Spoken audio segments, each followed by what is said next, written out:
You know, Catherine really is a one-of-a-kind experience. It's way more than your typical run-of-the-mill puzzle game with its heavily stylized visuals and can be described as strange, special, controversial as well as provocative with how this title isn't afraid of showing its themes. Its concept and vibe really reminds me of something to come out of the PlayStation 2 era and isn't the kind of game you'd see get made today. I remember playing the original Catherine Classic back in the day and really enjoying its unique and addictive gameplay as well as its still excellent looking visuals which were cutting edge when it came out back in 2011. But I never came back for its enhanced re-release with full body when it dropped back in 2019 until today that is. If you're aware about anything to do with Atlus and the Persona series, then you'll know that they're no strangers to pulling this stunt of re-releasing their older games typically as director's cuts which will add in extra story scenes, characters and even an epilogue. The alterations and changes made in these re-releases are typically met with some backlash from die-hard fans but are usually accepted as better versions overall. However, in Catherine Full Body's case there was a ton of controversy and hate when it came to these new additions, which is something we'll be taking a look at today. As you'd expect from a video like this one, we'll be tackling some sensitive subject matters and themes, so here's a few trigger warnings for what I'm going to be covering. But by all means, please sit back and relax as we take a deep dive into the weird and wonderful world of Catherine Full Body.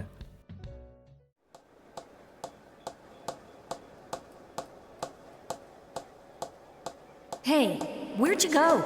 Snap out of it! The original Catherine was almost like a tech demo of sorts, with it being Atlus's first attempt at developing a game in HD. And like with many other teams back then, the 7th gen was somewhat infamous when it came to game development. This was mainly because of these systems, the Xbox 360 and PS3 being the industry's first HD capable machines, and due to this, development time started to increase significantly because of more high definition graphics and animations. Catherine Classic would pave the path for what would become Atlus's bigger project with the highly anticipated at the time Persona 5, with the game graphically sharing many assets and ideas between the two games. This title has the player influencing the decisions of its main protagonist, Vincent, a 32-year-old who is struggling with all the problems that come with being an adult, specifically with dating and actually committing to a relationship. He typically spends his nights out late drinking at bars with his friends and is someone who's afraid of change. Vincent's ideal world is one where everything stays exactly the way it is. Then there's his childhood friend slash fiancée, Catherine with a K, who embodies everything Vincent lacks with how she takes responsibility and has her life put together at this point. She wants Vincent to start thinking of his future together with her and to make him settle down and become a father. On the other side of the spectrum, there's another love candidate in this game with Catherine, this time spelled with a C. She's the polar opposite, having her being an enabler to Vincent's indecisive and low commitment behaviour. She's comfortable around him, even encouraging one-night stands with Vincent, which pretty much brings out his temptation for that non-committal lifestyle which is brought about due to his fear of change. The game has many moments where you're questioned and given ways to respond to what's going on, and depending on the player's actions, you can choose to improve Vincent's life in whichever way you would deem as morally correct or otherwise in this scenario. Catherine as a game is very bold in how it doesn't really punish the player for making any bad decisions between wanting a conventional, orderly life that society would deem as quote right, or going down a route that's more chaotic that's frowned upon by the world. Vincent is constantly in a state of panic over these decisions, and there's 13 different outcomes in Full Body that can result from the player's choices. There's an interesting commentary at the core of Catherine about romantic relationships and all the different directions that they can go in, as well as how our own genders can affect this when it comes to the expectations that are upheld by society and what we need in a partner. The game is very dramatic in tone, it's not afraid to be offensive and can sometimes even come off as satire with how much melodrama takes place on screen. Even by today's standards, there are some moments that are very hard to take serious just because of the sheer insanity and goofiness of it all. It's a mature title that isn't afraid to show its provocative subject matter to mixed results, with it sometimes feeling genuine and other times coming off as a bit tone deaf and tropey. There's also a lot of cutscenes in this title, with some having great cinematography that can come off as eerie and atmospheric at times. These have aged particularly well, although some facial animations in game can look a little dated by today's standards. But by far, if we're talking about what makes Catherine Full Body so special and why I'd even consider it a masterpiece even today, it's gotta be its incredible puzzle gameplay. Each night, Vincent is given a nightmare that he's forced to overcome with these towers that you have to climb. It's not easy, you can only climb one block at a time and are required to push and pull them to make a route upwards. There are tons of different techniques that you can incorporate to go about climbing, and things are kept interesting with how each night will introduce some kind of gimmick to keep you on your toes. Also, you're on a pretty harsh time limit depending on the difficulty level here, and with all these visuals and sound effects constantly going off, I can't help but find it really charming. I particularly love how Vincent animates in these stages. It's so goofy and vulnerable looking, which makes overcoming each climb all the more satisfying when you can hear bells going off, all whilst this game's incredible soundtrack is hyping you up to reach the top. Watching this footage genuinely doesn't do it justice unless you beat these levels yourself. I'm just surprised that a mobile or real life arcade spin-off hasn't come out of this gameplay. It's truly one of a kind. My only complaint here is that I wish there was more levels. Even Full Body, despite adding a few extra stages, still makes me want more. Each nightmare caps off with a boss fight, which are these elaborately designed monstrosities that manifest Vincent's biggest fears, like having a child, marriage, and even himself. My only complaint for these bosses is that they're pretty easy to outpiece, and if you use the undo command, which will rewind the blocks to how they were before, you can easily abuse this so that the bosses never actually hit you. It's still very much satisfying reaching the top, but I do wish these bosses felt more threatening since the potential for it is there. Other men are also sent to this nightmare world, specifically ones like Vincent who are uncommitted to their lovers. And as you would expect for a story like this, if you die in the nightmare, you die in real life. Everyone here sees each other as sheep, and you can even talk to them to find out their walks of life and why they're in this situation to begin with. I like these interactions. Similar to real life, there's all kinds of people to talk to, some who come off as genuine who have their own issues, and others that are deranged psychos that you can tell are cheating on their partners outside the nightmare. After finishing each level, you're given a question which relates to what you'd find ideal in a relationship. These will determine which ending Vincent will result with. Seriously though, this gameplay loop of interacting with others during the day and solving these block puzzles at night is some amazing pacing that keeps things entertaining. It really is the perfect blend of a high quality puzzle game and anime story which can be finished in about 10 hours. Full Body adds in a new remix mode, which in all honesty isn't anything special. It just groups certain blocks together so you're pushing multiple at a time instead of just one, which only makes the game easier. There's also the character Rin, who's new to this version and actually appears in the nightmare world despite not being cursed. We'll be talking more in depth about them later, but they'll play the piano to slow down falling blocks when you're struggling to make the game easier. It's an alright accessibility option, but the piano playing ruins the game's atmosphere, with the original soundtrack being washed out by this annoying piano loop that's really short and repetitive. I wouldn't be complaining about this addition if Full Body didn't already make the puzzles easier, and for the fact that you're forced into this option since there's no way to turn it off in the settings. But outside of this small issue, which can just be negated by playing better, Catherine's puzzle-centered gameplay at its core is the best aspect of this title. There's even more levels that you can access in the arcade at the Stray Sheep. For any puzzle game fan, Catherine has to be an easy recommendation since its gameplay really is top notch and is some of the finest the genre has ever seen before. I got it. I made it! Here we go!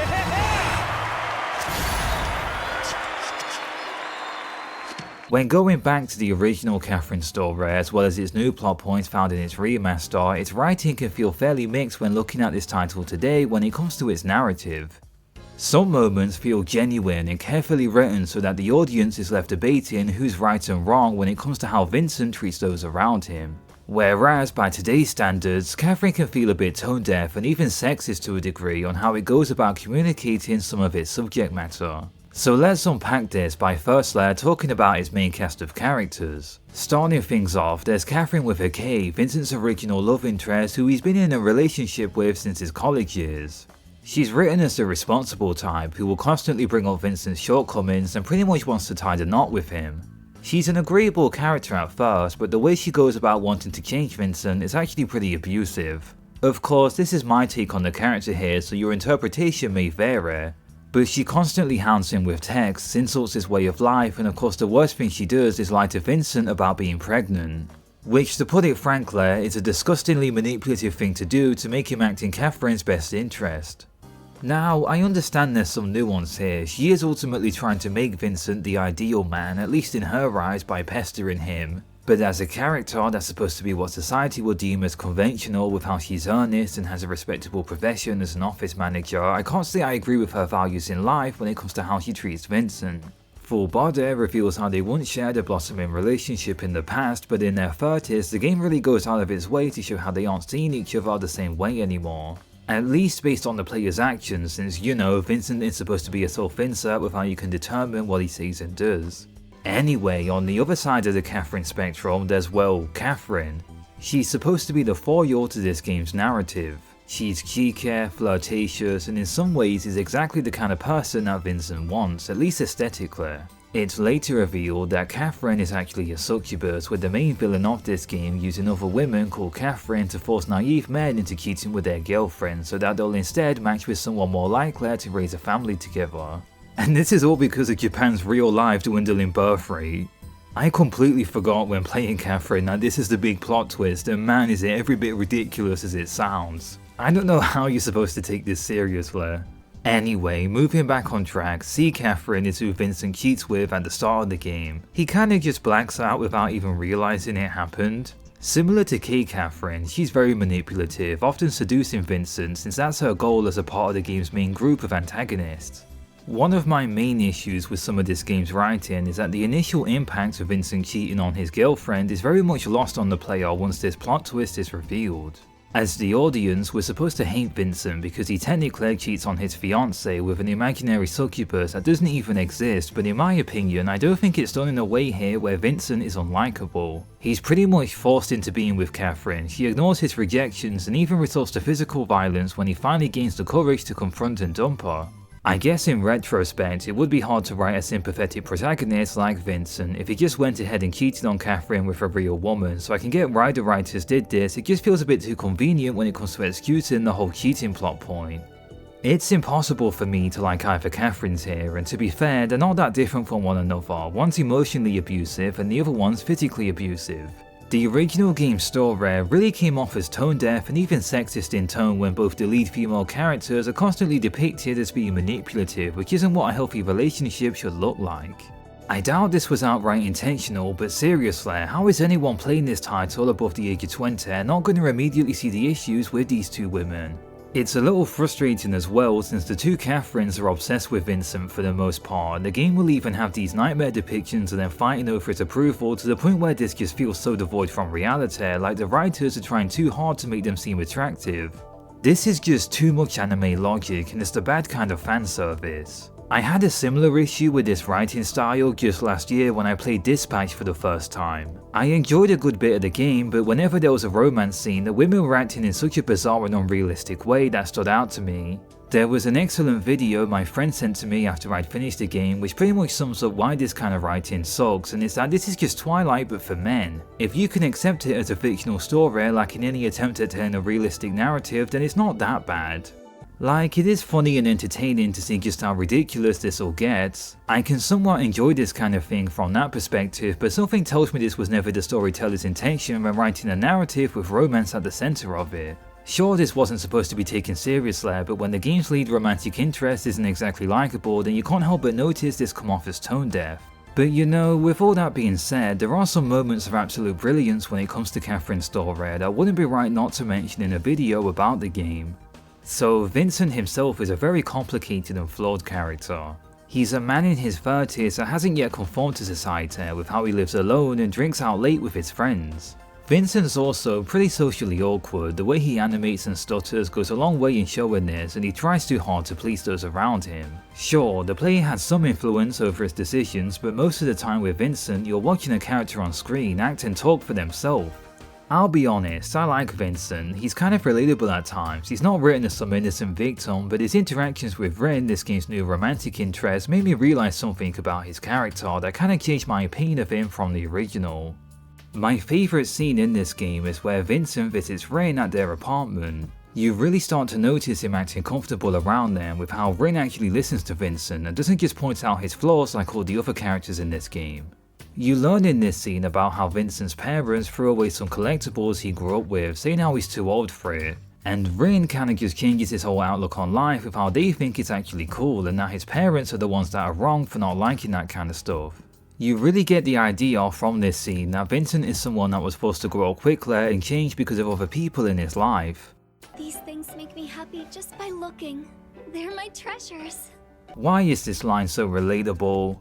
I also like to leave things out solely because they make me happy just by looking at them.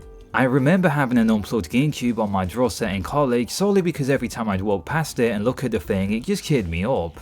It might be strange to some, but I honestly get where Rin's coming from with this. This moment is a simple scene, but it really paints out the kind of character that Vincent is. He's someone who doesn't want change and doesn't really mind that about himself, but in order for others to accept him and to be desired, he has to be successful as a man acting in a way that society expects out of males. You'll see this kind of stuff all the time on the internet in certain circles. It's something I find myself growing weary of the older I get, despite not wanting to conform to it. But ultimately, at least from my own interpretation of this story, I don't think Vincent wants to be this conventional quote masculine male that the other Catherines expect out of him. Alright, so let's now talk about Rin, Full Body's new romance option. This character, before the game even released, was seeing controversies written about them back in the day. I'll try to explain things bit by bit here. So, Rin is an amnesiac at the start of Full Body, and despite not being good at the piano, they very much enjoy playing it, which is something I just found kinda cool. More media should depict this, how you don't gotta be amazing at your passions to enjoy them. I mean, hey, this is the kind of stuff in media that makes me want to keep trying what I'm passionate about, like with this channel. I might not be any good at video editing, writing, and especially thumbnails, but it's still something I enjoy doing that I want to make something out of. Anyway, so Rin is a surprisingly progressive character for a game with themes and depictions like Catherine's. Full Body isn't afraid to delve into LGBTQ+ themes, even if some of it wasn't met with positive reception at the time. Like with how Erica is a transgendered woman, there's even conversations between the characters about love between same-sex couples and how it can go even beyond that. Atlus's history when it comes to showing these kinds of themes in their other series hasn't been met with the best reception in the past. Like with how they'll write characters to act very immature towards queer and trans depictions, with certain scenes from Persona coming off as pretty insensitive when the punchline is that a character is gay, and as the audience you're meant to just laugh at that apparently. I'm really not a fan of these moments, but I want to at least give Atlus some credit when it comes to attempting more diverse depictions of gender identity and love in Catherine Full Body, despite what others might think of it. Vincent's friends are somewhat controversial and are more reminiscent of Atlus's tone-deaf humour when it comes to poking fun at diverse characters. But in all honesty, they don't really leave any impression in the story outside of sometimes saying stuff about the events of the game. They are pretty insensitive towards Erica in particular, which is something I didn't pick up on back in the day. But Toby does end up getting with Erica, and in all honesty, she's a really well-rounded character. Sure, she does get some hate from Vincent's friends, but she's strong and isn't afraid to clap back, which despite the insensitive interactions only makes her feel more real with how she's able to not let it get to her. Which could even be seen as inspiring if you ask me, since she's not afraid to be herself. Alright, let's move back on track. So another way Catherine Full Body goes about writing more inclusive characters is with Rin, who is later revealed to be a boy that's feminine. He's very open about this, it's just that Vincent doesn't know it being the kind of person he is. So when it's later revealed in a very unrealistic anime moment, Vincent kinda freaks out, which really upsets Rin. It's complicated, since I don't think all of Rin's character writing is bad, but the writers treating him like the awful trap trope that you see in anime where the protagonist freaks out over the feminine man not being a woman is a really annoying trope that's happened way too many times in anime media at this point. What's really bizarre about the writing here is that if you don't get Rin's route, which is very common during the first playthrough since his dialogue options require more specific answers to trigger, then Rin's entire presence in the story of Full Body is gone, and the game just continues on without recognizing this, as if you're playing Catherine Classic again. I get that Vincent's actions here are insensitive with Erica even scolding him on it, but depending on the player's choices, he can learn from these mistakes and eventually even marry Rin. I like the extra puzzle levels in this new route, although the way Rin is written into the grander plotline as a whole is really out there. Basically, he's an alien with overprotective brothers that don't want him to leave his species. Rin's marriage between Vincent even ends up taking place in space. I actually like this ending. The writing of Catherine has always tried to be unpredictable and a little humorous. Some people online did find this insensitive with how Rin is canonically an alien, but I mean, there are plenty of fictional characters that are humanoid enough to where no one really questions their romantic relations. Heck, even Atlus has done this with Aegis, who's a robot. It's clear, however, that Rin is by far the best romantic option for Vincent. And that's kinda the only issue I have with Rin, is that he's pretty much without flaws. Sure, the other Catherines had their issues, but Rin in some ways is a Mary Sue, which kinda makes conversations between the game's routes far less interesting since you had to make compromises along the way, but not with this one. When touching on Full Body's controversies again, I don't think you can make a game like this without it naturally being pretty polarizing. I'm not trying to defend Atlus at the end of the day with how sensitive they've been in the past, but Full Body deserves some respect for at the very least attempting more diversity, especially nowadays where it feels like more and more publishers are terrified of putting this kind of stuff in their games. Also on a side note, I'm glad this romance title actually forces a decision out of the player when it comes to its candidates without there being some cringy harem golden route where you please everyone. I really can't stand that trope in anime and other dating games. But I mean, feel free to debate my takes in this video, that's what the internet is all about at the end of the day, and I don't mean to offend anyone with my own interpretations of these characters. However, at that same time, it will be an injustice in this review not to acknowledge these aspects when it comes to the writing in Catherine Full Body.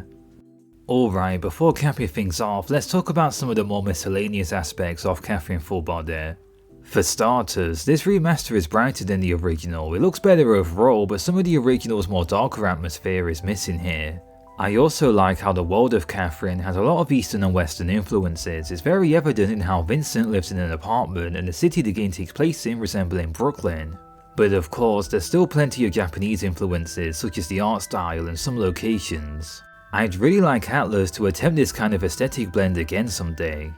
Earlier on in this video, I mentioned some of the game's music, but man, the compositions that remix classic songs for the puzzle stages are so good. I doubt anyone here has heard of Little King Story, but the game does a similar thing with its soundtrack and I'm always a fan of it. That being said, some of Full Body's new tracks like the opening Yo I didn't like as much, but it's not terrible, it's just not as good as the originals. There's also musical tracks in this remaster from what would later become Metaphor Fantasio. You can tell they were composed before the title went with its medieval setting since they sound like more traditional Mega 10 electro music and they never appear in the final build. But it's really neat to see a piece of unused content here from that title's long development history. Also, one last note on the story, but the narrator Trish I'm not really a big fan of. This is mainly because she spells out the themes of the game a bit too blatantly, which felt like a bit of an insult to the audience's integrity. And geez guys, having her praising the devs is laying it on a bit too thick, don't you think? It kind of ruins some of the game's impact for me personally. Overall, there's a lesson to be learned in both Catherine Classic as well as Full Body, and it's one I feel like people don't really get taught growing up until you make the very same mistake that Vincent also makes. Which simply put is that in life there's no such thing as a passive observer. Trying to please everyone around you and doing no wrong can be just as bad and twisted. The road to hell is paved in good intentions, and like the game itself, it's impossible to really tackle its subject matter without being inherently polarizing. There will be enablers to our weaknesses as people, but we'll have to face the realities of our own actions eventually. This can take the form of many different things, be it personal goals, beliefs, or in Catherine's case, our relationships. And you know, despite the game's low points, questionable writing, as well as how it's aged today, I can't say that Catherine Full Body is inferior in any way to its original despite the changes it's introduced. Either title serves as an excellent reminder that sometimes Atlus is at their best when they're experimenting more with what they can create when it comes to making spin-offs. Catherine Full Body goes on sale all the time, so it comes with an easy recommendation from me personally. It's worth buying for its addictive puzzle gameplay alone. But either way, thank you so much for watching this video. Feel free to let me know what you think about this game down in the comments, as well as maybe leaving some feedback since it's very much appreciated, and as always I hope you have a nice rest of your day.